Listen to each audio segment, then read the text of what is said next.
So, bago ako magsimula dun sa gusto kong ipunto dito sa video na to, gusto ko lang muna humingi ng sorry, ng tawad sa mga fans, subscribers, followers namin ng asawa ko.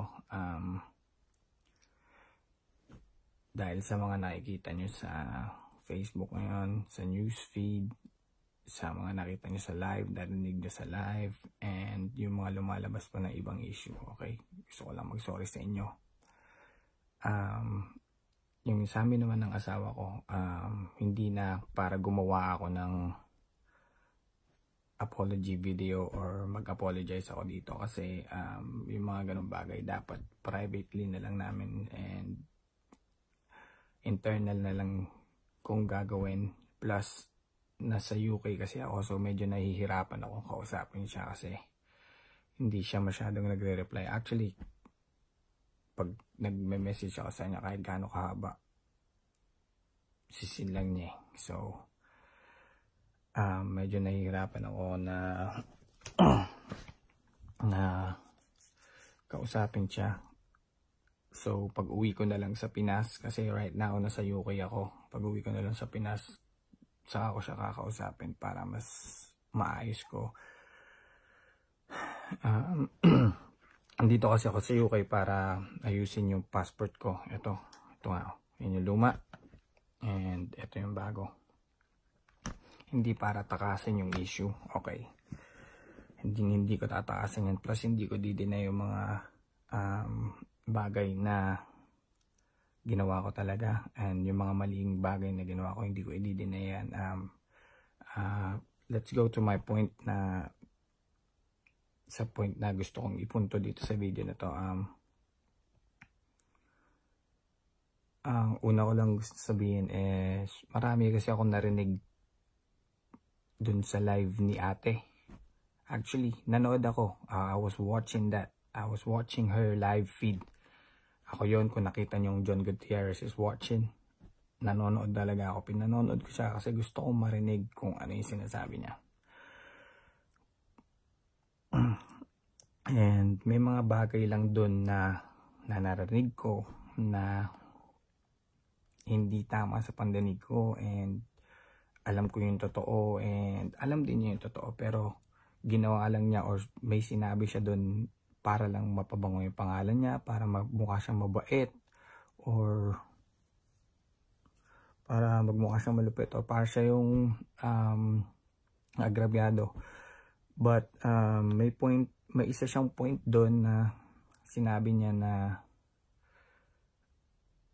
nalasing daw siya to the point na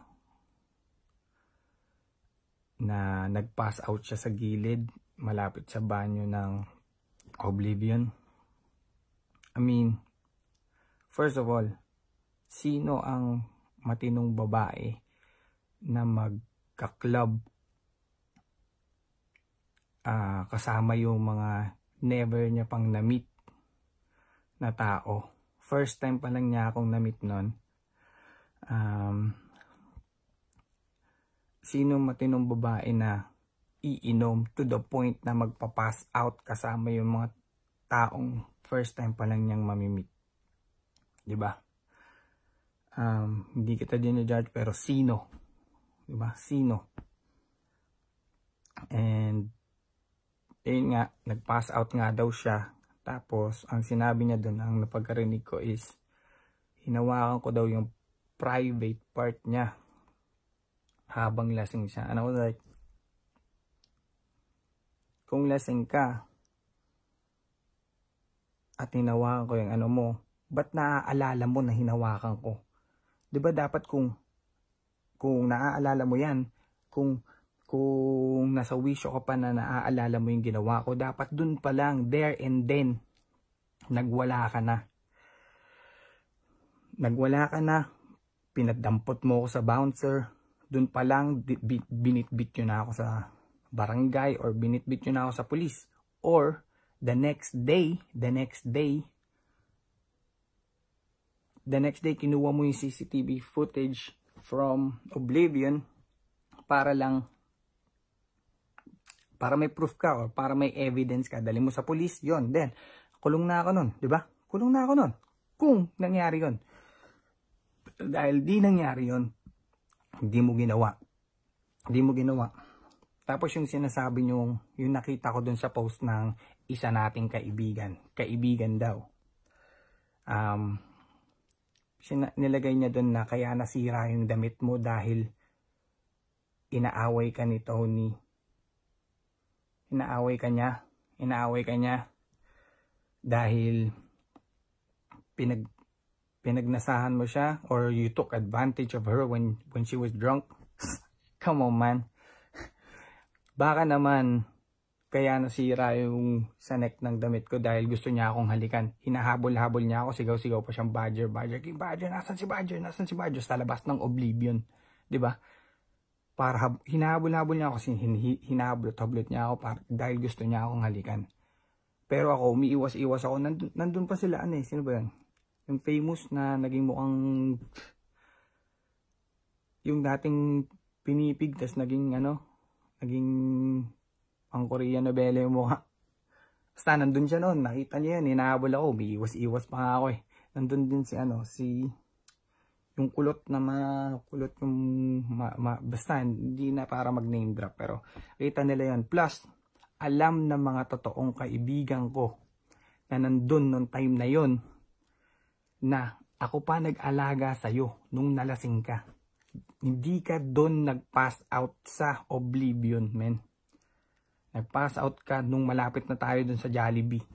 Actually, kahit tanongin mo yan si Francis De Leon, siya yung nagda-drive ng kotse, ako nag-alaga sa'yo. Actually, ayaw nga kita buhatin kasi ayaw akong makita ng mga tao na meron akong buhat-buhat na ibang babae. Pero, alam mo yun? Pero tinulungan pa rin kita kahit nagpapass out ka, nagwawala ka dyan sa sahig. Tinulungan kita, ako nagdala sa'yo, ako nagbuhat sa'yo, papasok sa kotse ni Francis. Alam mo yan. Nandun din yung Jazzes, alam din nila yan, nakita nila yan. kahit hinihila-hila mo yung damit ko, nakita nila, alam mo yan. And ano pa ba yung mga narinig ko dun na may mga narinig kasi, ang dami ko narinig na hindi tama kasi, na parang ako lang yung sinisisi sa mga nangyari and sa mga pagkakamali. Oo, yes, nagkamali ako. Pina natin yun. Kamali ako. Ang dami kong kasalanan. Hindi ko nililinis yun. Pero, dalawa tayo dito. Dalawa tayo. Hindi ko kaya yun mag-isa. Ano yun? Nakipag-anuhan ako sa sarili ko? Kaya nga naging issue kasi dalawa tayo dito. Diba? Kung ako lang mag-isa yun, baliw ako. Diba? Plus, yung sinasabi mong wala kang alam na meron akong girlfriend, let's be serious. Sinabi mo pa nga sa akin dati na, dati nung napapanood ko kayo, ni-imagine ko, paano kaya pag ako nagkaroon ng boyfriend na ganyang kakulit? Na ganyan, Viner, ganyan, kilala ng tao. Ayan ang sinabi mo sa akin. Kaya wag mong sabihin, wag kang magmalinis, please lang, wag kang magmalinis. Ako, real talk. Real talk lahat ng sinasabi ko. Ayokong gayahin yung mga ginawa mo na para bumango yung pangalan is magsasabi ng kung ano-ano na. Ayokong gayahin yan. Kaya eto sinasabi ko sa inyo. And okay, actually, eto yung proof. May proof ako. Nung the next day, after kang nalaseng, after kitang tinulungan, after kitang nilagay doon sa kotse, after mo sinira yung yung damit ko dahil umiiwas-iwas ako dahil gusto mo kong halikan. Okay, eto yon. May screenshot ako. Ito yung usapan doon. Ito sabi mo, tangina, aalis pa naman ako ngayon. Sa group chat namin to ng Suicide Squad. Ang reply ko, alis ka lang, hahaha. Kaya yan, hahaha. Tapos ang reply niya, hahaha.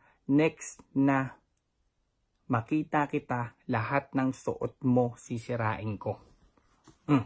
Doon pa lang, even na, di ba? Bakit hindi ka nagreklamo? Oh, sisirain ko. Ayan yan, oh. Oh, Suicide Squad. Oh, ayan ka, oh. Ayan ka, Pink Dildo nickname mo. Ako nagbigay sa inyan. Ako naman si Boy Famous, ayan. Yan siya. Next na makita kita. Oh, di ba? Yung palang proof na hindi ka galit sa akin at hindi mo ko nilayon kagaya ng sinabi mo na nung nalasing ka, hinawakan ko yung private part mo, tapos hindi mo na ako pinansin dahil doon nagalit ka na sa akin or inaway mo ako. Kaya ikaw, Anthony, yung pinost mo, napaka-barbero yung part na yon. Alam mo yan. Alam mo yan, Anthony. Plus, doon tayo sa pinagmulan nito na pinagmulan nitong mga stuff na ng mga kaya naglabasan to mga to. Yung nilabas ni Makagago. Anyways, I just wanna say, si Makagago, since 2014 pa yan po. 2014 pa niya akong binabash. Dinis niya yung nanay ko, dinis niya si Jelay, dinis niya ako. Ang dami na ng video towards me. But he never heard anything from me because that's his forte. He disses people. So, I don't mind that. But yung totoo rin yung sinabi niya na I spot my chewing gum aim. Yeah, I did. And he's right. In Europe, that's one of the most disrespectful thing you can do sa tao. When you spit at them. Pero kasi sa sobrang inis ko dahil since 2014, dinidis niya ako. Ayun na lang yung way ko. Hindi kami makalapit sa kanya kasi sobrang daming bouncers. As in, sobrang dami.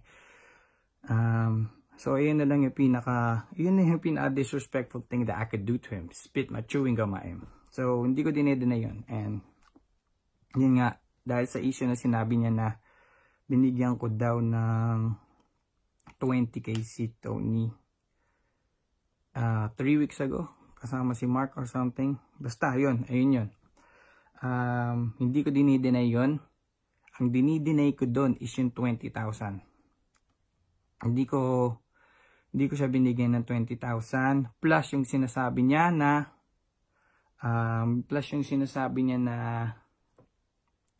pagpasok daw niya sa kotse nagwala-wala daw siya kay Mark. Hindi ka nagwala-wala.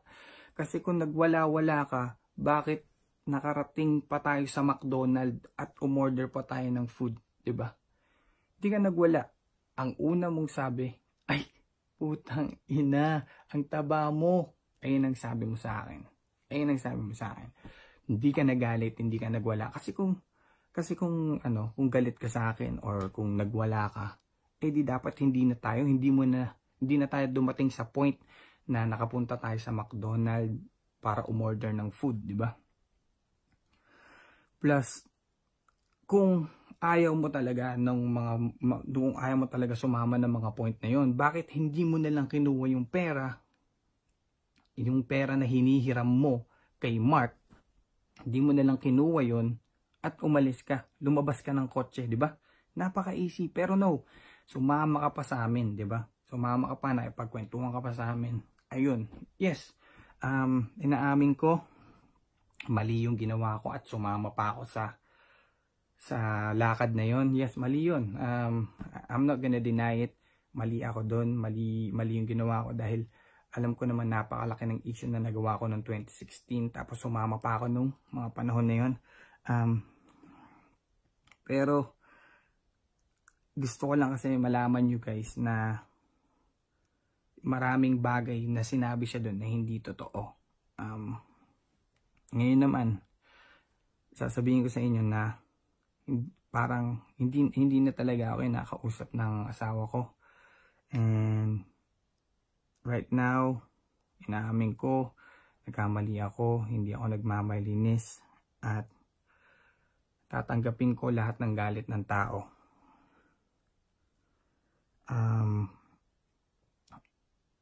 Kung ano man maging outcome nito, gusto ko lang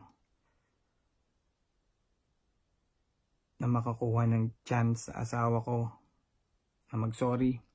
But like I said, hindi ko na dito gagawin yun, pero I will try my best to get her back, or I will try my best to at least apologize to her sincerely. But anyways, sana po yung ginawa ko and yung mga narinig nyo ngayon, yung mga nangyari, sana po maging lesson po sa inyo tong lahat. Like I said, I'm not perfect. I have made a lot of mistakes, and hindi ko tataguan yung mistakes ko. Lahat yun haharapin ko. And yeah, that's it.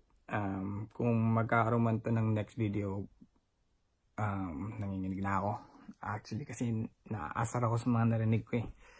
Actually, but yeah, sige na.